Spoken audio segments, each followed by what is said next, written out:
এই ঈদে অনেক প্রবাসীরা চোখের পানি ফেলে কান্না করবে, যাদের ঈদ নাই চোখের পানি ফালাইয়া ফালাই ঈদুল ফিতরেরা উদযাপন করতে পারবে না, দেশের মধ্যে আসতে পারবে না। কত প্রবাসীরা আসার জন্য রেডি হয়, মা বাবার টেলিফোন করেও জানায় দেয়, ও মা বাবা তুমি দোয়া কইরা দাও যাতে আল্লাহ পাক এবারে ঈদটা তোমাদের সাথে আমার উদযাপন করায়। টিকেটও কেটে ফেলে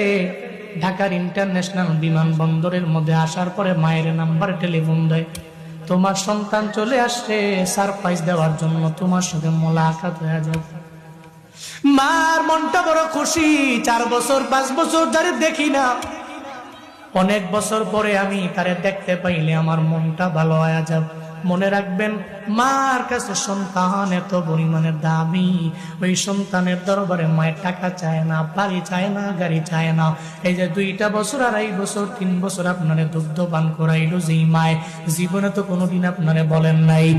এই দুধের দাম তুমি আমারে দিয়া বাড়ি বানাও, এই দুধের দাম দিয়া তুমি গাড়ি কিনো, আমার দুধের টাকা দিয়া তুমি প্রবাসে যাও, যা মন চায় তাই করো। মা জীবনে বলে না রে বাবা, আপনি আমি তো মিস করতে পারি না, প্রবাসীরা এরা ভালো করেই জানে, এরা মায়ের আদরটা পরিপূর্ণ মিস করে রে বাবা। আমি মায়ের বয়ান করলে এরা চোখের পানি ফালায়া ফালায়া কান্দে, গভীর রাতে টেলিফোন দিয়া দিয়া বলে, হুজুর আপনার মায়ের বয়ান শুই না চোখের পানি ফালায়া কান্না কইরা, আগে আমি নামাজ পড়তাম না, এখন আমি ফজর জোহর আসর পরিপূর্ণ পড়ি, আগে আমি রোজা রাখতাম না, এখন আমি রোজা রাখি, আগে আমি আমলের লাইনে অগ্রগামী হইতে পারি নাই, এখন আমি আমলের লাইনে অগ্রগামী হয়ে যাই। এমন অনেক যুবক প্রবাসী মায়ের কাছে যখন টেলিফোন দিয়া বলে, মা তুমি আমার জন্য দোয়া কইরা দাও, এবার ঈদুল ফিতরটা আমি তোমার বাড়ির মধ্যে তোমার সঙ্গে এসে উদযাপন করব,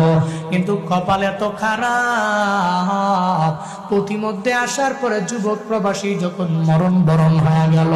হঠাৎ করে আজরাইল তার সামনে মোলাকাত হয়ে গেল, সাক্ষাৎ হয়ে গেল। ওদিকে মা ওয়েটিং এ আছে, মতলবের মধ্যে মা সন্তান কখন আসবে, ঈদুল ফিতরটা সন্তানকে নিয়ে তার বাবা নতুন পাঞ্জাবি কিন্না সুন্দর করে পয়রা এরপরে ঈদগাহের মধ্যে ঈদের ময়দানে নামাজ পড়ার জন্য যাবে, এত সুন্দর করে ওয়েটিং আছে। হঠাৎ করে সন্তানের মোবাইলে টেলিফোন দিলে সন্তান ধরে না, বারবার টেলিফোন দিলে সন্তান যখন রিসিভ করে না, হঠাৎ করে চিন্তায় পড়ে গেল,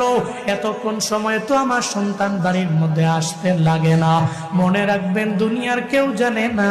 কিন্তু মার অন্তরের মধ্যে আল্লাহ কেমনে জানি, আল্লাহ জানে, কেউ জানে না, মা জানে। আল্লাহ মায়ের অন্তরের মধ্যে এমন একটা রাডার ফিট করে দিয়েছে রে গুলাম, যেই রাডারের কারণে